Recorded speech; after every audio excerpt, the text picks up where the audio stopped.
ফের কলকাতায় জমা জলে বিদ্যুৎস্পৃষ্ট হয়ে মৃত্যু হলো এক 34 বছরের ব্যক্তির। মৃতের নাম ইন্দ্রজিৎ বর্মন। তিনি গড়িয়ায় মহামায়াপুর স্কুল রোডের বাসিন্দা। জানা যাচ্ছে ঘটনার দিন সন্ধ্যে 6টা নাগাদ তিনি মাছ ধরতে যান নিকটবর্তী শক্তিবাদ মাঠ সংলগ্ন খালে।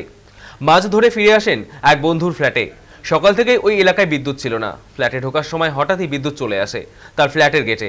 সেই গেট স্পর্শ করা মাত্রই তিনি সংজ্ঞা হারান। তড়িঘড়ি তাকে নিকটবর্তী সুভাষগ্রাম গ্রামীণ হাসপাতালে নিয়ে যাওয়া হলে সেখানকার চিকিৎসকেরা তাকে মৃত বলে ঘোষণা করেন। দেহ ময়নাতদন্তের জন্য নিয়ে যাওয়া হয়েছে। অস্বাভাবিক মৃত্যুর মামলা রুজু করে ঘটনার তদন্ত শুরু করেছে পুলিশ।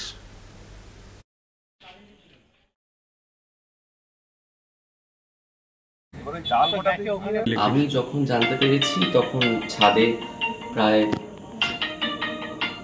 6:30 পৌনে 7টা নাগাদ, আমি একদম এক্স্যাক্টলি বলতে পারবো না, কারেন্ট আসে এবং আসার পর আমি তখন ছাদে যাই। তারপর আবার নেমে আসার পরই হঠাৎ ঘর থেকে একজনের চিৎকার শুনতে পাই, বন্ধু বন্ধু বলছে, আমার বন্ধু পড়ে গেছে। এবং তারপর ওপরে আমি ছুটে যাই, জিজ্ঞাসা করি, তখন জানা যায় যে আমাদের পাশের বাড়ি এখানে প্রবীর, আমাদের প্রতিবেশী ছোট ভাই, ওর কোনো এক বন্ধু, সেই বন্ধুটি এখানে এসেছিল, ওরা মাছ টাছ ধরতে বোধহয় এসেছিল কোনোভাবে। তো কারেন্ট আসার পর ওরা জালটা তুলতে গেছে এবং আমাদের যেখানে সেকেন্ড এন্ট্রান্স যে আছে গেটটা, ওখানে কিভাবে হোক ওখানে গিয়ে বোধহয় গেটটা কোনোভাবে ধরে এবং তখনই ইলেকট্রিকিউটেড হয়ে যায়, তখনই বিদ্যুৎস্পৃষ্ট হয়ে ওখানে তখন ওর শরীর ওখানে ছেড়ে দেয়। কিন্তু সেই মুহূর্তে আমাদের কারোর পক্ষে যাওয়া সম্ভব না, তখনও কারেন্টটা ছিল। পিছনে যে শক্তিবাদ অ্যাপার্টমেন্ট আছে সেখান থেকে আমার কাছে খবর আসে যে এরকম একটি ছেলে কোনো কারণে ইলেকট্রিফাইড হয়েছে এবং স্পট হয়েছে। তো আমি যখন যাই সেখানে গিয়ে প্রথম যে জিনিসটা দেখি সেটা হচ্ছে ওই জায়গাতে কোনো তার ফার কিছু পড়েছিল না, কিছু ছিল না। যেহেতু শক্তিবাদ অ্যাপার্টমেন্ট কম বেশি 1988 সালের ফ্ল্যাট, সেক্ষেত্রে ফ্ল্যাটের নিচটা অনেকটাই ডাউন।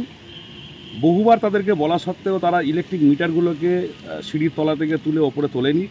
এবং যেহেতু ওই জায়গাটা লো ল্যান্ড, তাতে পুরো দিনই এটা আন্ডার ওয়াটার ছিল পুরো ইলেকট্রিক মিটারগুলো। তো জল নেমে যাওয়ার পরে এই কানেকশান যখন দেওয়া হয়, তখন তার সঙ্গে একটি অ্যাডজয়নিং একটি লোহার গেট আছে ওখানে ঢোকার। এই ছেলেটি এই এলাকার না, আমাদের পার্শ্ববর্তী এলাকাও 28 নম্বর ওয়ার্ডের থাকে। ভোরবেলা 4টের সময় সে এখানে, তারা নাকি প্রায় সময় এখানে মাছ ফাছ ধরতে আসে। তো সকালবেলা মাছের তারা জাল পেতে দিয়েছিল। যেই 6টার সময় কারেন্টটা আসে, 6:05 তারা এই মাছটাকে কালেকশন করার জন্য জাল গোটাতে যায়। তখনই ওই লোহার গেটটা ধরে। ওই ভেতরের ইলেকট্রিক মিটারের শর্ট সার্কিটটা কোনো কারণে ওই ইলেকট্রিক যে আমাদের যে লোহার গেট ছিল তার সাথেই ছিল। তো সেটা ধরার ইমিডিয়েটলি পরে সে ওখানে ফেল ডাউন হয়। তো তারপরে সে মারা যায় আর কি।